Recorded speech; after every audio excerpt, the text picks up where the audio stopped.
mais comme tu vas, comme tu vas, comme tu vas, mon Père, comme tu vas, comme tu vas, mon Père, comme tu vas, et loin de moi cette coupe, Père, tu le peux, et comme tu vas, comme tu vas, comme tu veux.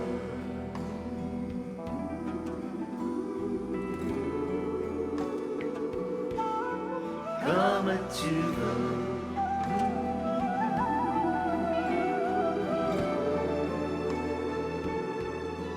Comme tu veux.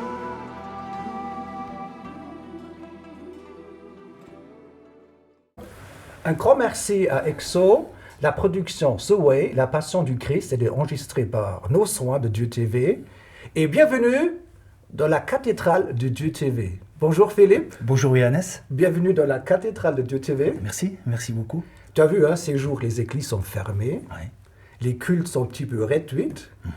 Mais nous sommes ouverts ici, notre église. Et c'est très bien comme ça. On est autour de Pâques. Et pour toi, Pâques, c'est qu'en avril ou c'est plus souvent? Non, Pâques pour moi, c'est tous les jours de ma vie. Tous les jours de ta vie, Tous oui. les jours de ma vie. Donc toute l'année, tu peux fêter Pâques.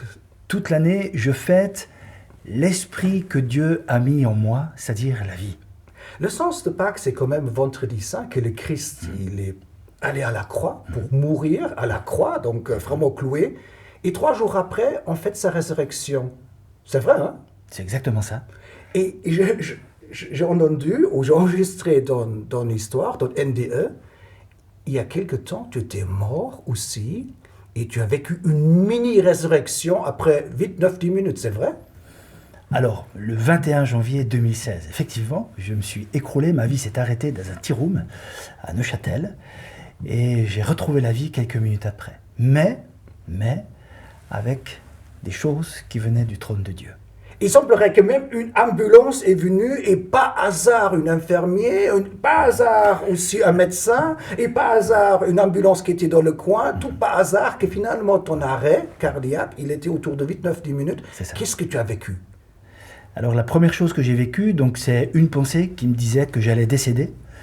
Et donc je me suis assis, j'ai prié et quelques secondes après, hélas, j'ai quitté mon corps. Alors, j'ai un extrait, regarde, parce qu'on a enregistré dans l'histoire, mais elle dure trop long pour aujourd'hui. Un petit extrait. Alors c'est estimé entre 7 et 10 minutes. Donc j'ai vu plusieurs choses. Hein. La première chose que j'ai vue, c'est que je me suis senti partir. Ou quelque chose dans mon fort intérieur m'a dit que j'allais décéder. C'est ce qui est arrivé quelques secondes après. Et ce que j'ai vu, c'est mon corps. Donc j'ai subi une décorporation où j'ai carrément quitté l'enveloppe de mon corps.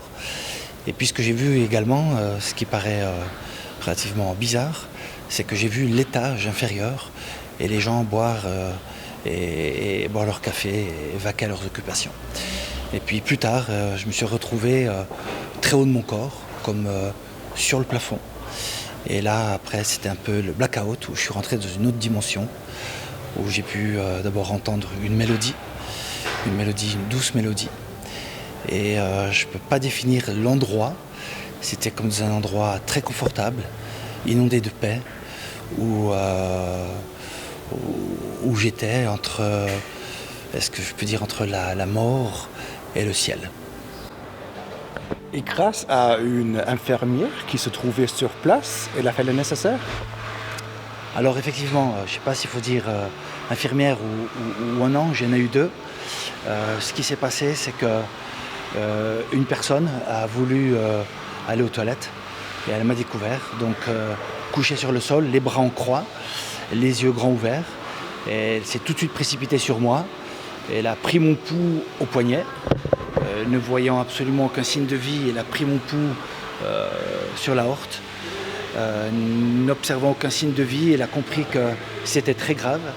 Elle a crié, demandé de l'aide et un médecin qui buvait son café est venu immédiatement et ils ont compris que là c'était extrêmement grave. Visiblement donc j'étais déjà parti dans la mort. Donc ils ont décidé d'enlever mon pull. Une s'est occupée du massage cardiaque, une autre s'est occupée du massage respiratoire.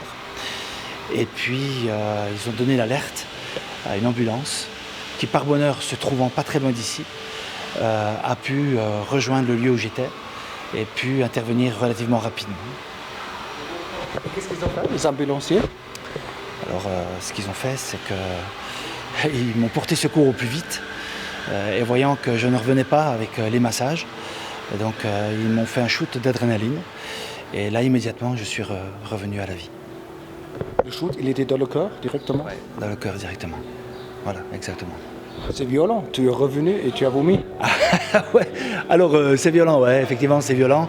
Je ne me souviens pas du tout que lorsqu'ils me l'ont fait, je me souviens simplement avoir réintégré mon corps. Et lorsque j'ai réintégré mon corps, effectivement, je me suis senti extrêmement mal. Et la première réaction, lorsque la vie est revenue, c'est que effectivement j'ai vomi. Et puis j'ai souffert. Je suis rentré dans une enveloppe qui m'a fait souffrir. Merci Philippe pour l'enregistrement qu'on a fait il y a une année. Tu peux mieux comprendre qu'est-ce que le Christ il a vécu, mourir, voir le au-delà, comprendre que la vie continue. C'est vrai? Tu es rentré dans une autre dimension?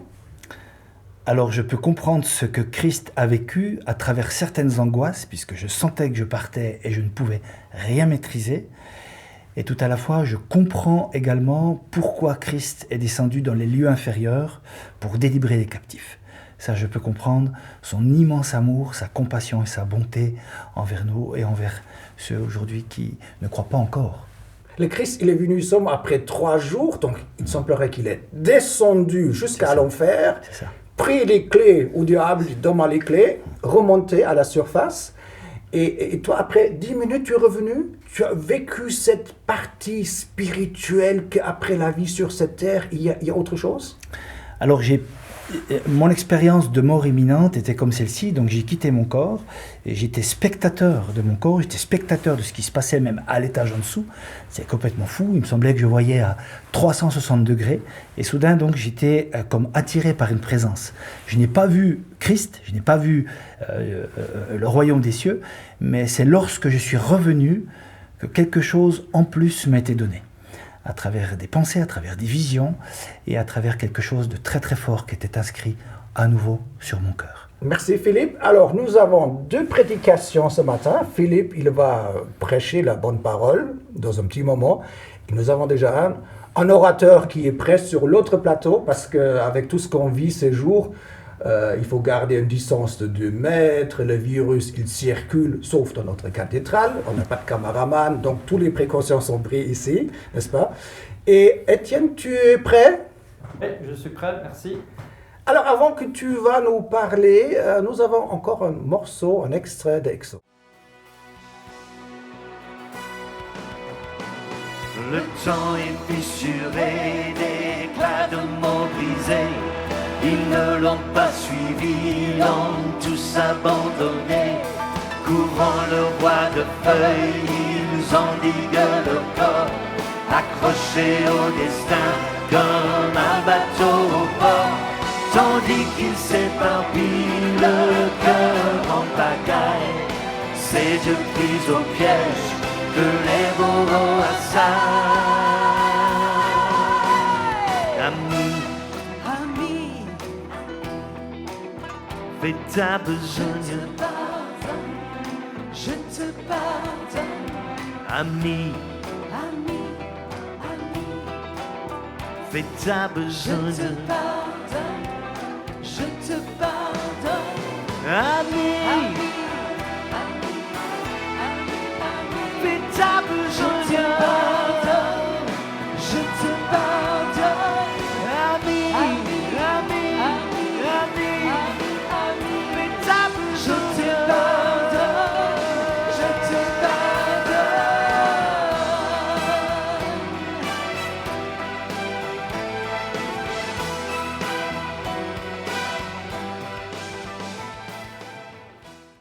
Oui, bonjour à tous. Je suis heureux d'être ici pour vous apporter un message d'espérance, un message qui, j'espère, va stimuler votre foi, va vous encourager dans ces temps particulièrement difficiles.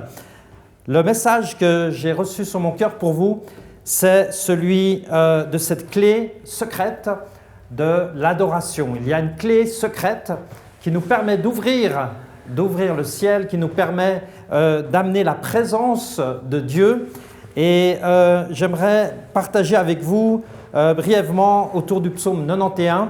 Et puis nous irons aussi dans Matthieu 6.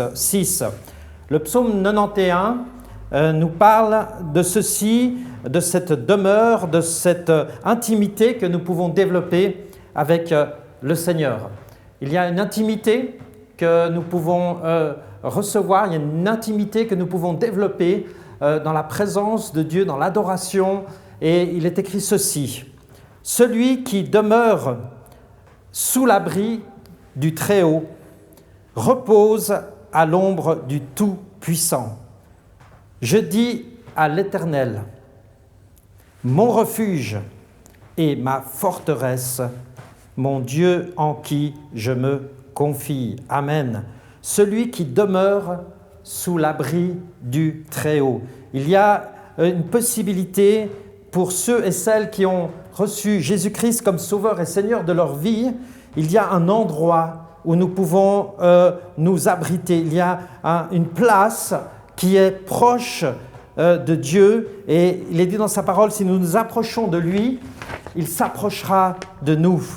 Il y a une proximité, il y a une possibilité pour nous de venir dans la présence de Dieu. Il y a une clé de l'adoration, une clé de la proximité de la présence de Dieu. Je dis à l'Éternel, mon refuge et ma forteresse. Il y a donc non seulement cette place, cette possibilité de nous approcher tout près de lui, mais il y a aussi une grande sécurité pour ceux et celles qui demeurent sous l'abri du Très-Haut. Il y a une possibilité, il y a une protection invisible contre un mal invisible. Et nous devons nous encourager les uns et les autres dans ces temps particuliers et comprendre que le Seigneur nous donne cette possibilité. Il y a des promesses de bénédiction, il y a des promesses qui sont là dans la parole de Dieu, du psaume 91, qui déclare que lorsque nous reposons, lorsque nous demeurons dans la présence de Dieu, il y a une proximité, il y a une protection, il y a quelque chose d'extraordinaire. Et cette intimité, nous devons la rechercher.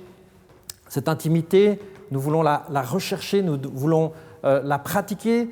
L'intimité, bien sûr, c'est quelque chose qui demande du temps, c'est quelque chose qui demande où on met un peu les choses secondaires de côté pour rencontrer dans cette intimité la présence de Dieu, rencontrer le Seigneur. Et nous voyons dans Matthieu, par exemple, Matthieu 6, chapitre 6, verset 6, il est dit ceci, « Mais quand tu pries, entre dans ta chambre, ferme ta porte et prie ton Père qui est là dans le lieu secret. Et ton Père qui voit dans le secret te le rendra. » Alléluia. Il y a une dimension extraordinaire dans la parole de Dieu qui nous invite à aller rechercher dans le lieu secret. Dans le psaume 91, il dit aussi, en anglais c'est marqué, celui qui demeure dans les secret place. Il y a une intimité, il y a quelque chose de secret qui doit se passer dans nos cœurs et dans notre esprit quand nous nous approchons de lui. Dans l'intimité, dans la présence de Dieu, eh bien, Dieu, c'est là qu'il se révèle. Amen. C'est dans cette intimité avec lui que Dieu veut se révéler à toi. Et peut-être, il y a eu tellement de bruit autour, et dans ces temps de confinement, eh bien, nous voyons que le bruit diminue. Moi, j'habite à côté d'un aéroport, et je réalisais récemment que j'étais tellement habitué à entendre ces avions, ce bruit, que finalement, j'entendais plus les oiseaux chanter, j'entendais plus autre chose que cela. Mais quand le bruit cesse, quand nous entrons dans cette intimité, quand il y a des temps de révélation ainsi, alors nous commençons à vivre une autre dimension dans la présence de Dieu. Quelqu'un a dit, le bruit le bruit ne fait pas du bien. Le bruit ne fait pas du bien. Mais le bien ne fait pas de bruit. Le bien est souvent quelque chose comme un doux murmure, ce qu'a expérimenté Élie dans sa caverne quand il a vécu cette expérience avec Dieu, entre le tonnerre, avec toutes sortes des éclairs et tout cela. Il n'a pas entendu le Seigneur, et au jour d'aujourd'hui, peut-être c'est le temps de venir dans la présence de Dieu, dans le calme, dans le silence, dans l'adoration, parce que cette adoration-là, elle va te permettre d'entendre la voix à nouveau de Dieu qui résonne dans ton cœur. Peut-être tu t'es éloigné à cause de toutes sortes d'activités, les médias. Je me souviens à une époque, je disais, mais Seigneur, au secours, je suis tellement connecté à tout que je n'arrive plus à t'entendre.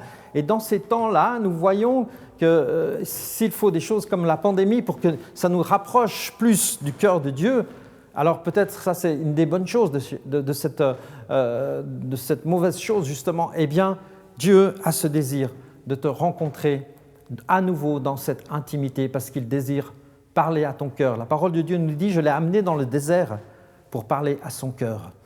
Et je crois que ce sont des temps où Dieu veut attirer chaque homme et chaque femme dans sa présence, dans cette intimité, dans cette adoration extraordinaire. Il ne s'agit pas de faire du bruit. Et souvent, même dans nos louanges, il y a un bruit, et j'en fais parfois aussi en tant que worship leader.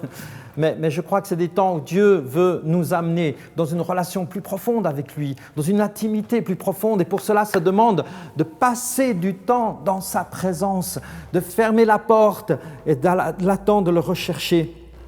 Je me souviens de ces temps extraordinaires où Dieu se révèle à nous. C'était dans une petite paroisse à Genève. Je me souviens, il y avait une croix immense en bois et j'aimais prendre du temps. Je m'agenouillais devant cette croix et vous savez comment c'est dans ces temps de dévotion. On prie, on cherche la volonté de Dieu. Parfois, on pleure aussi dans sa présence. Et j'étais touché une fois vraiment par le Saint-Esprit qui m'a montré toutes sortes de choses où je confessais mes fautes, mes péchés. Et je criais à Dieu, je disais, mais Seigneur, comment est-ce que tu vas pouvoir me pardonner? Et j'ai entendu dans cette intimité, dans cette adoration, j'ai entendu la voix du Seigneur qui me disait ceci. Et dans ces temps de Pâques aussi, c'est important de le réaliser. Il m'a dit ceci, il m'a dit, une seule goutte de mon sang est capable de te purifier, de te laver. Une seule goutte de mon sang. Il y a une telle puissance dans le sang de Jésus. Et ça m'a complètement libéré. Parce que souvent, vous savez, quand on s'approche de la croix, quand on s'approche de l'intimité, il y a parfois toute la condamnation, il y a parfois toutes sortes de choses qui viennent dans notre esprit pour nous empêcher d'entrer pleinement dans cette révélation. Alors souviens-toi aujourd'hui qu'une seule goutte de son sang est capable de te laver, de te purifier, d'enlever cette mauvaise conscience, cette condamnation. Et dans Romains 8, il est dit, il n'y a maintenant plus de condamnation pour ceux qui sont en Christ Jésus. Alléluia! La bonne nouvelle, c'est que tu peux t'approcher aujourd'hui de Jésus-Christ, dans cette intimité, dans cette révélation qu'il veut t'accorder. Il veut parler à ton cœur. Mais pour cela, il faut que tu prennes le temps. Il faut que tu prennes le temps. Il faut que tu te retires dans ce lieu. Jésus lui-même se retirait, non pas dans une chambre forcément, mais on a vu qu'il montait sur la montagne, qu'il passait du temps avec son Père. Et je t'encourage, là où tu es, peut-être confiné, peut-être dans des temps particulièrement difficiles, pas forcément liés à l'épidémie, mais peut-être des tempêtes dans ton esprit. Sache aujourd'hui que tu peux t'approcher dans cette présence de Dieu extraordinaire, dans cette intimité. Dieu t'accepte tel que tu es parce qu'il a payé le prix à Golgotha. Il l'a payé, nous nous en souvenons à Pâques. Il a porté pour toi ton péché, la condamnation. Il a été le paratonnerre. Vous savez, ces paratonnerres qu'on met sur les maisons pour attirer la foudre afin que la foudre descende et protège la maison. Jésus, lui, a été le paratonnerre pour les maladies, pour le péché, pour ta condamnation. afin que tu sois protégé, afin que tu puisses vivre de cette vie extraordinaire. Aujourd'hui encore, si tu entends sa voix, n'endurcis pas ton cœur, mais approche-toi avec humilité, avec confiance, en te souvenant de ce que Jésus a fait pour toi. Je dis souvent aux gens, vous ne vous approchez pas de Dieu sur la base de ce que vous avez fait ou pas fait, mais approche-toi de Dieu sur la base de ce que Jésus a fait pour toi. Et ce qu'il a fait pour toi a été extraordinaire. Il est mort sur la croix, il est venu sur la terre pour porter notre condamnation, pour porter nos péchés, pour que tu puisses vivre de cette vie de résurrection en Jésus-Christ. Il y a une espérance. Place ta confiance en l'Éternel. Celui qui repose, celui qui demeure. Il y a des promesses de bénédiction. Est protégé, une protection de Dieu, une protection invisible contre un mal invisible. Que le Seigneur te bénisse, que le Seigneur vous bénisse. Je vais prier. Seigneur, merci pour ta parole qui nous parle de cette proximité que nous pouvons avoir avec toi. Je prie, Seigneur, que là où nous sommes, dans nos maisons, dans nos confinements, au travail, dans nos voitures, peu importe où nous sommes, Seigneur, que tu te révèles à nous comme un Dieu qui a ce désir d'établir une relation, une communion, une intimité avec nous. Merci, Père, pour ta présence. Merci, Père, parce que tu veux te révéler, alléluia, d'une manière toute nouvelle dans nos vies, pour, Seigneur, travailler en profondeur et pour te révéler comme le Dieu d'Abraham, d'Isaac et de Jacob, le Dieu d'Israël, le Dieu vivant aujourd'hui, dans la puissance de ta résurrection. Au nom de Jésus, reçois sa bénédiction, sa paix et sa grâce, son shalom, dans le nom de Jésus-Christ, notre Dieu. Amen. Entre ciel et terre, le temps suspend la danse. C'est un espace ouvert, un lieu où tout commence. L'horizon a tout dit, et les arbres et le vent y racontent en silence et ne savent comment. Sors-toi donc, si tu es fils de Dieu. Sors-toi donc, si tu n'es qu'un prétentieux. Si tu es l'élu bien-aimé de Dieu, sauve-toi, sauve-toi. La boisson est amère, il ne la prendra pas. Des voix, raisons, des rires jaillissent en bas. Alors qu'il descende, notre roi de papier, il compte sur Dieu qui le délivre en premier. Sors-toi donc, si tu es fils de Dieu. Sors-toi donc, si tu n'es qu'un prétentieux. Si tu es l'élu bien-aimé de Dieu. Sors-toi, sauve-toi.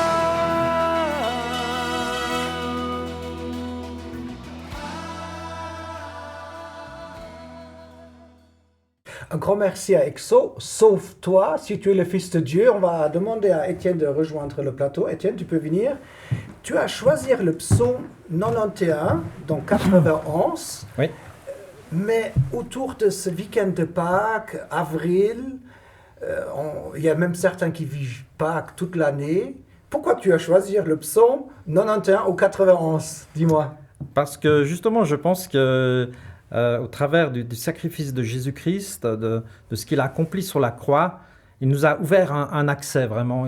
On sait que le voile était déchiré, que dans le temps... Qu'est-ce que ça veut dire le voile est déchiré? Ouais, okay. Alors ça, c'est le langage de pasteur, ça je comprends. Alors, le Seigneur, avec sa mort sur la croix, nous a ouvert accès, nous a donné accès en fait à cette relation d'intimité que nous pouvons avoir avec lui. Et le psaume 91, justement, nous parle de cette proximité que nous pouvons avoir avec lui, mais aussi de la protection. Je crois que c'est important dans les temps que nous vivons, de se souvenir qu'il y a des promesses de bénédiction pour ceux qui demeurent près de lui, ceux qui sont proches de son cœur, finalement.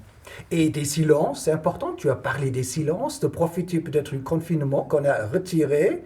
Bon, il y a maintenant des enfants qui font plus de bruit à Oui. l'époque, parce que peut-être, normalement, ils vont à l'école, maintenant, ils sont là pour faire du bruit. Mais pour ceux qui a tout à coup le silence qui pèse, c'est une chance de se rapprocher de Dieu. Alors le silence est quelque chose, je pense que la quintessence de l'adoration, la quintessence de la louange, c'est le silence. Pas un silence stérile et plat, mais un silence qui est rempli de la présence de Dieu. Faire silence devant Dieu, c'est quelque chose que nous devons apprendre à faire. Parce que, comme je l'ai dit, on est tellement environné de toutes sortes de bruits, de choses qui nous stressent, voilà, Mais enfin, dans les il y a toujours silences, quelque on chose dit qui- rien ou on peut parler dans les silences? Ça, c'est une question, alors, dis-moi. Alors, je pense qu'il faut d'abord parler. Je pense que d'abord, souvent, quand on va enfin, c'est en tout cas mon expérience, c'est l'expérience de plusieurs, quand on va dans la présence de Dieu, qu'on le recherche, il y a d'abord un peu tout notre vécu qui est là, qu'on a besoin de déballer. On a besoin d'un peu nettoyer tout ça. Et bien souvent, on confesse, on commence à parler, et puis voilà, jusqu'au moment où on sent, il faut du temps, qu'il y a un apaisement qui vient. Et quand il y a cet apaisement, quand on confesse, quand on met notre... J'aime bien parler un peu du nettoyage, enfin voilà. Quand, tout d'un coup, il y a quelque chose dans l'esprit vraiment qui se passe, qui fait qu'on ressent comme une paix intérieure qui commence à s'installer. Et là, surtout, il ne faut pas s'arrêter là. Ok. Parce qu'il y en a, dès que c'est calme, dès que c'est silencieux, on voit dans l'adoration, on voit dans les cultes, il faut qu'ils se sentent obligés d'aider le pauvre pasteur ou le pauvre worship leader parce qu'il n'y a plus rien qui se passe. Mais c'est exactement le contraire qu'il faut faire. C'est à ce moment-là qu'il faut vraiment rester, avoir le courage. Il faut du courage. On va Pour être dans la vraiment présence de Dieu. Étienne, c'est un professionnel des silences parce que lui, il est pianiste de jazz dans sa jeunesse. Donc, fait du bruit et animation. C'est vrai, tu as l'habitude, hein? Oui. Mais il semblerait que Étienne, quand il fait la louange dans les églises, il installe une sorte de silence qui n'est pas si silencieux que ça, n'est-ce pas? Ah non. Mais tu cherches un calme, une sorte de... une méditation. Oui, un silence intense. Oui. un silence tendu de la présence Maintenant, de Dieu. Ouais. Étienne, cette silence que Jésus a vécu à la croix, que son Père, il a arrêté de parler avec son Fils, que Dieu, il s'est même détourné de son Fils, il dit, je peux plus voir, Ça, c'est même pour Dieu le Père, c'était trop de voir son Fils à la croix, par les humains, cloué comme un criminel.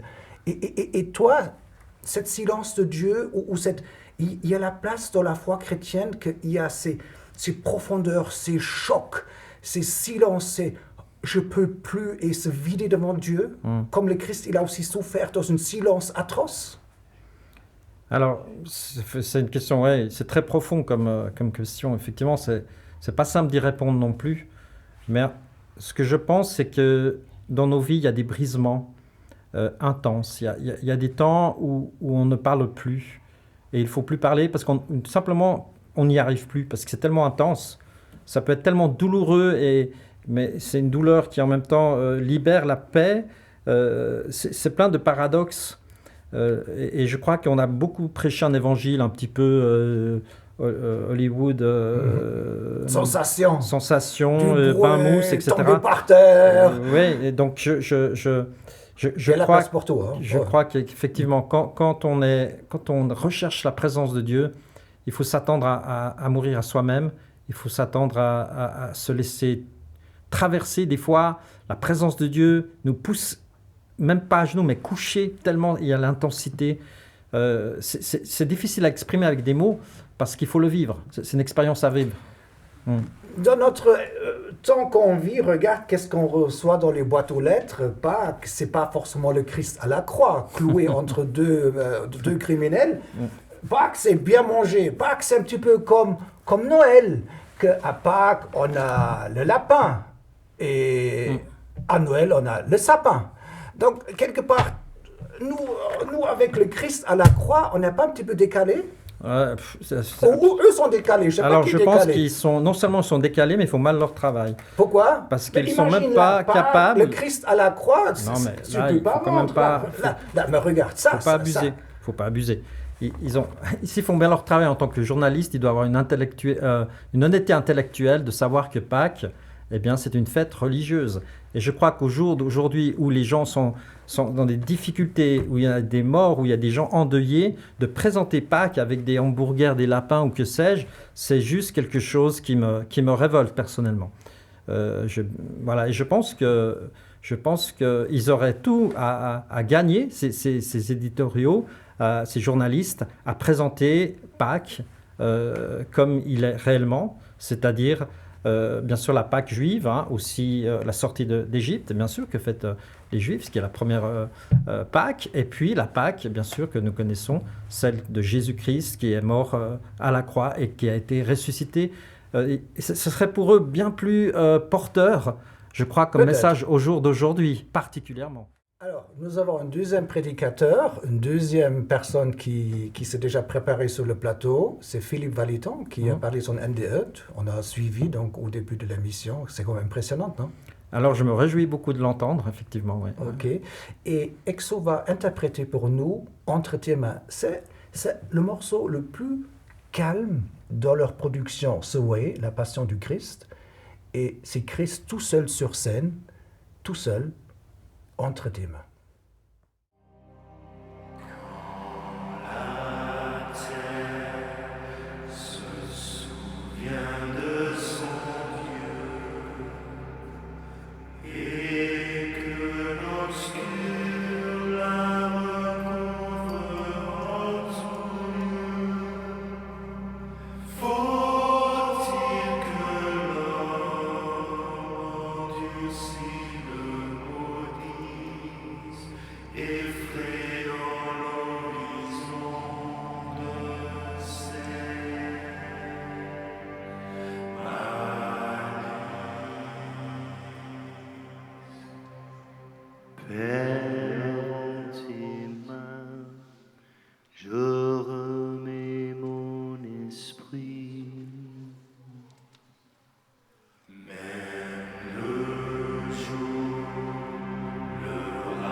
Père, en tes mains, je remets mon esprit.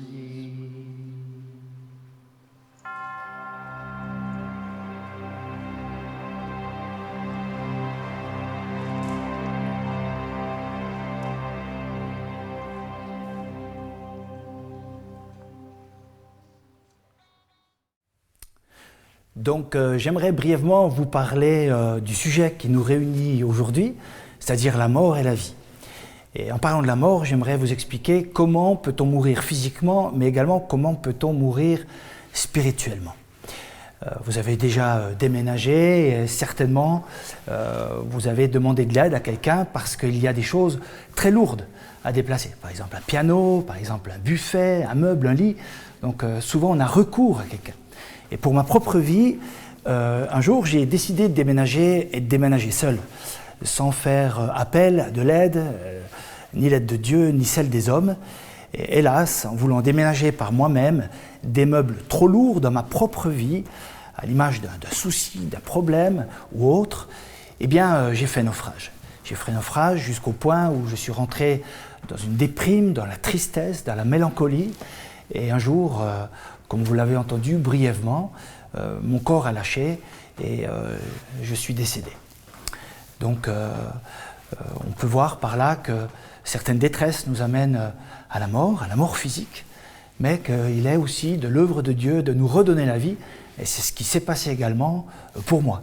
Quelques minutes après, je suis revenu à la vie, alors que mon corps avait déjà lâché toutes les eaux. Et Christ m'a pris dans sa gloire pour me communiquer certaines choses, et surtout pour changer ma vie, changer mon entendement et changer mon cœur. Mais également, il y a une autre mort, c'est la mort spirituelle. Et là, j'ai vu que la confiance que j'avais mise en Dieu, l'espérance que j'avais mise en Christ, eh bien, ceci n'était pas vain. Et je ne suis pas mort spirituellement, au contraire, j'ai été rétabli spirituellement. Mais ce n'est pas le cas pour tout le monde. La Bible nous parle qu'il y a une séparation entre Dieu et les hommes. Et cette séparation donne naissance, hélas, à une mort spirituelle. C'est-à-dire que si les hommes ne font pas le bon choix ici-bas, sur cette terre, pendant qu'ils entendent certains messages de l'Évangile, s'ils ne mettent pas leur espérance entre les mains d'un Dieu vivant, hélas, la Bible nous parle d'une mort spirituelle. Et cette mort-là nous séparera à l'éternité de Dieu. Tout à l'heure, nous avons parlé que Jésus était réellement ressuscité. Et pour ma part, je le vis tous les jours de ma vie. Je le vis surtout depuis mon expérience de mort imminente, lorsque je réalise combien la bonté de Dieu, mais combien sa sainteté est grande et combien la crainte de Dieu est devenue importante dans ma vie. Au point de le célébrer, de l'adorer, de le prier et de le mettre au premier plan tous les jours de ma vie. Ce Jésus, il est mort, il est descendu dans les lieux inférieurs de la terre et il a délivré des hommes. Il a délivré des gens captifs, comme je l'étais durant beaucoup de temps dans ma vie, et comme peut-être parmi vous l'est encore. Mais la Bible nous dit également que ce Jésus est ressuscité. Laissez-moi vous dire deux choses. La première, c'est que lorsque Jésus a rendu son esprit sur la croix, il s'est passé des phénomènes dits extraordinaires que la parole de Dieu, la Bible, nous enseigne dans Matthieu 27. D'abord, il y a eu un tremblement de terre. Mais ce tremblement de terre a généré quelque chose d'assez paradoxal, complètement fou, que les hommes n'avaient jamais connu. Les tombes se sont ouvertes et les saints, c'est-à-dire les premiers croyants qui étaient enterrés, ont commencé à revivre, à sortir, à être ressuscités, à descendre à Jérusalem. Et la Bible nous dit qu'un grand nombre de témoins les ont vus. C'est-à-dire que la parole nous atteste qu'elle est la vérité et qu'à travers la mort de Jésus, la vie a été donnée. Et à travers ma mort physique, Jésus m'a redonné la vie, une vie que je n'avais encore jusqu'à là jamais connue. J'avais connu Dieu, je prêchais l'Évangile, j'annonçais l'Évangile, mais je n'avais jamais fait une expérience aussi forte avec Dieu. Jamais. La parole de Dieu nous dit ceci dans Colossiens 2, en parlant de Jésus. Il a effacé l'acte des ordonnances qui nous condamnaient. Par la mort de Jésus, par la résurrection, 3 jours après, la Bible nous dit qu'il a effacé l'acte des ordonnances qui nous condamnaient. Et ces ordonnances-là étaient somme toute tous les péchés que nous pratiquons au quotidien. Que ce soit les péchés que nous commettons dans le domaine de nos pensées, dans le domaine de nos paroles, dans le domaine de nos actions, tôt ou tard, vous et moi avons péché.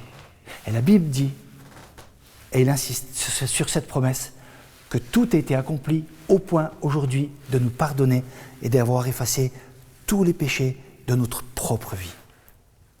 Lorsque nous sommes tellement, comme je l'étais dans ma propre vie, mis à l'épreuve, abandonnés des hommes, lorsque nous sommes dans la tristesse la plus absolue, lorsque nous contemplons même la mort pour en être un gain, pour être délivrés de l'épreuve passagère, la Bible nous dit que de toute façon, il y a une solution à travers la résurrection de Jésus. Toutes ces condamnations qui subsistaient contre nous, il les a détruites en le clouant à la croix.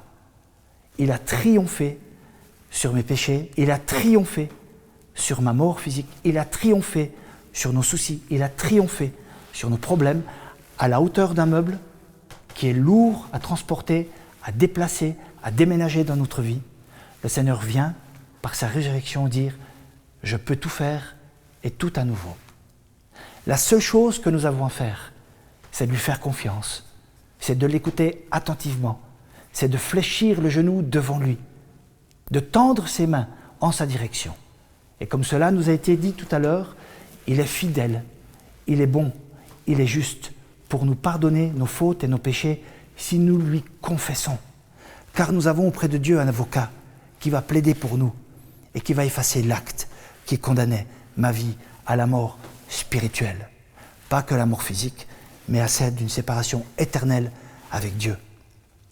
Si aujourd'hui vous entendez ce message et que vous êtes dans la solitude la plus profonde, ayant fait naufrage dans votre vie, au niveau moral, au niveau sentimental, au niveau peut-être financier ou autre, j'aimerais vous dire que vous avez un Père dans les lieux célestes qui se soucie de vous au point que pas un seul de vos cheveux ne tombe à terre sans même qu'il soit compté. Il connaît vos soupirs, il connaît vos souffles, il connaît vos souffrances et lui s'intéresse à vous. Approchez-vous de lui, il s'approchera de vous, car sa nature c'est l'amour et la puissance.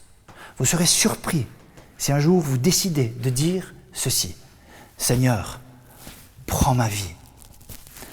Tel que je suis, prends ma vie. Prends mon âme. Sauve-moi. J'ai besoin désespérément d'un sauveur.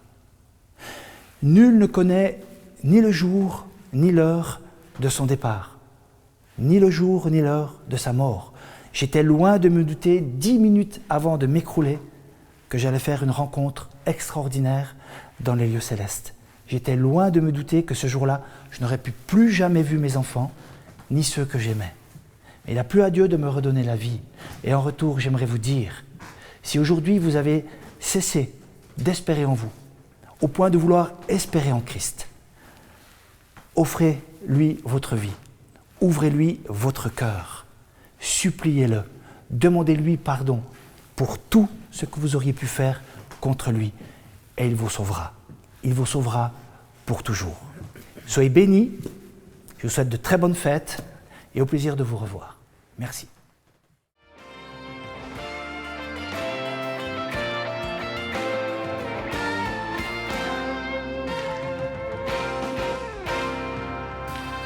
Voici les premiers personnages, plantés tout droit comme un cortège. Un jour sourit, brise tes glaces, il t'appelle sur ses traces. Il est vivant, il est vivant, à jamais Jésus est vivant. Bannis la peur, car au fond de mon cœur, je sais qu'il est vivant. Il est vivant, il est vivant, à jamais Jésus est vivant. Bannis la peur, car au fond de mon cœur, je sais qu'il est vivant. Alors criez après moi. Je sais qu'il est. Je sais qu'il est Ressuscité.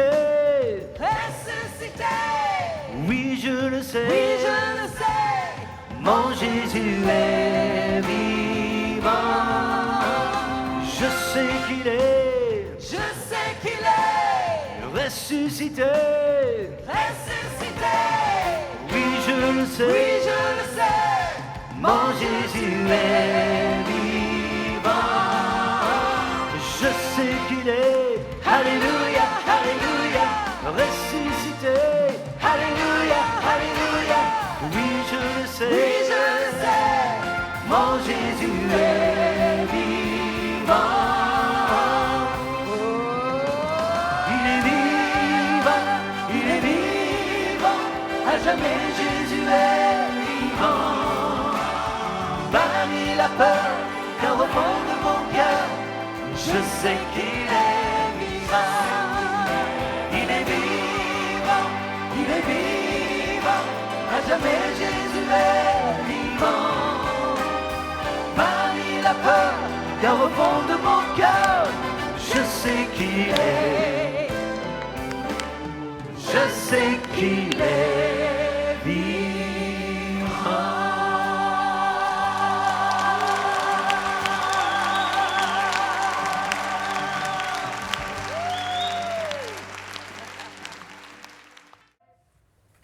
Un grand merci à EXO, il est vivant et on va demander à Philippe Vallitton de rejoindre le plateau. Philippe, tu peux venir de l'autre plateau? Avec le virus, avec tout ce qui se passe, on prend des précautions, on garde les 2 mètres de distance de nous. Mais super prédication. Et le Christ, il est ressuscité. Tu as entendu EXO, le chant, il est vivant, et toi aussi tu es vivant parmi nous de nouveau. C'est une grâce. C'est pas mal, hein? C'est une grâce et beaucoup sont parvenus. J'ai ce privilège de revenir et aujourd'hui de pouvoir témoigner. Dis-moi, Jésus-Christ, il est enterré où? À Jérusalem? Jésus-Christ, il n'est pas enterré. Jésus-Christ, il est vivant. Il est ici. Comment? Attends. Jésus-Christ, il n'est pas enterré ou quoi? Non, Jésus-Christ n'est pas enterré. Jésus-Christ n'est plus sur la croix. Jésus-Christ n'est plus dans le tombeau. Il est réellement ressuscité. Et Jésus-Christ, aujourd'hui, peut vivre dans n'importe quelle famille et dans le cœur de chacun et chacune qui implore sa grâce. EXO a chanté un morceau, Sauve-toi, si tu es le Fils de Dieu. Et la grande question qui tourne autour de notre planète, même la question de l'univers, c'est la question, c'est Jésus-Christ est le Fils de Dieu. Il y a même d'autres religions qui disent Dieu n'a pas un fils, Allah n'a pas un fils. Et la grande question, c'est toujours Dieu, il a un fils ou pas? Et pour toi, c'est Jésus à la croix, mort, 3 jours, enterré, et pouf, résurrection, c'est le Fils de Dieu? C'est le Fils de Dieu, parce que Dieu avait un plan. Mais tu fais pas partie de ces chrétiens qui disent il y a le dernier jugement, on doit tous passer devant Dieu. Tu fais partie de ces gens qui disent on doit tous passer devant le Dieu, dire bonjour, et il aura ses documents devant lui. Alors, je fais partie des chrétiens qui disent que celui qui ne croira pas en Dieu verra Dieu. Parce que la parole de Dieu nous dit que quiconque verra Dieu et sera jugé par lui. Donc, à partir de là, il y aura une récompense. Le jugement, c'est pas très chrétien, le jugement. On croit bien que Dieu est l'amour, oui, ça c'est pas mal. Avec ça, du miel un petit peu autour de Dieu, Dieu est bon, Dieu est l'amour, mais Dieu qui va nous juger, c'est un petit peu, c'est dur. Alors, je comprends que ça peut être dur, mais lorsqu'on connaît Dieu, on peut comprendre. Tu es père, je suis père, j'ai 3 enfants qui sont grands aujourd'hui, mais lorsque mes enfants étaient petits, lorsque papa ou maman avait dit « fais pas ceci ou fais pas cela », et qui dépassaient des limites autorisées, il y avait une sanction. Pas dit spécialement une correction, mais il y avait une sanction. La sanction, on la connaît tous aujourd'hui par rapport au code de la route. Si aujourd'hui tu roules à 100 dans un village qui est limité à 50, il y a une sentence, une sanction qui va arriver. Lorsque Dieu nous demande de faire certaines choses que nous ne voulons pas faire à titre volontaire, ou lorsqu'il nous dit de ne pas faire et que nous faisons, il y a aussi des conséquences. Et après notre mort, nous allons devoir rendre compte de ceci. Simplement. C'est pour ça qu'on appelle ceci un jugement. Mais lorsque tu es convoqué devant un tribunal, c'est aussi un jugement.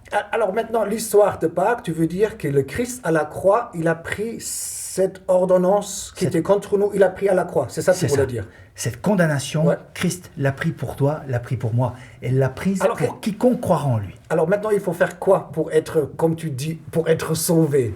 Philippe, dis-moi, qu'est-ce qu'il faut faire pour être sauvé? Il faut faire cette prière. La première chose, alors, il n'y a rien biblique qui dit qu'on doit répéter une prière. Ça, c'est l'Église qui a instauré ceci.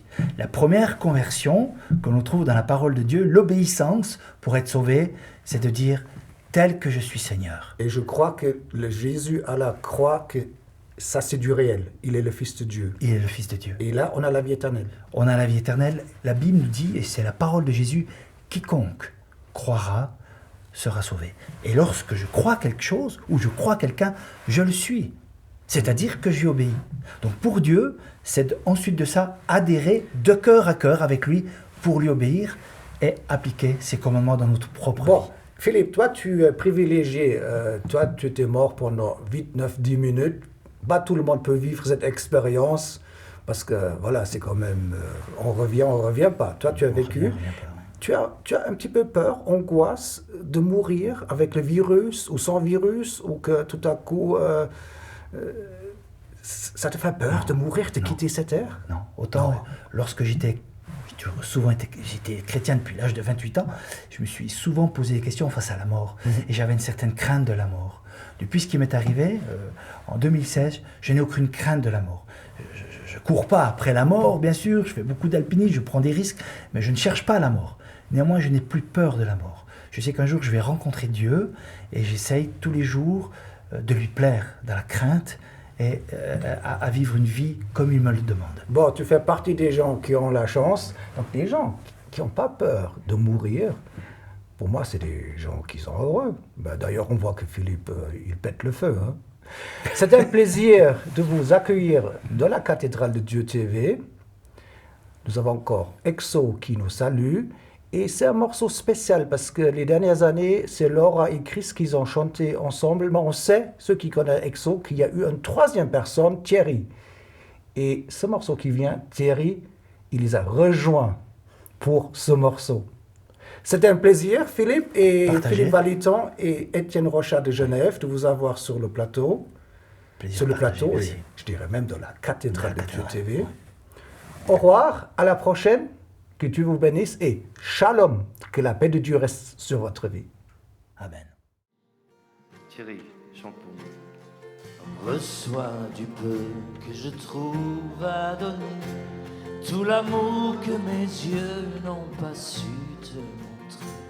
Je veux n'être qu'à toi, Jésus, je t'aime. Rien n'est plus beau que ton nom, rien n'est plus saint que le sang du pardon. Je veux n'être qu'à toi, Jésus mon roi. Je ne veux rien que vouloir te louer, adorer ton saint nom et ta fidélité. Je veux n'être qu'à toi, Jésus, je t'aime. Je veux porter et laver à ta croix. Je veux porter et laver à ta croix les pensées de mon cœur dans le cœur de tes voix. Je veux n'être qu'à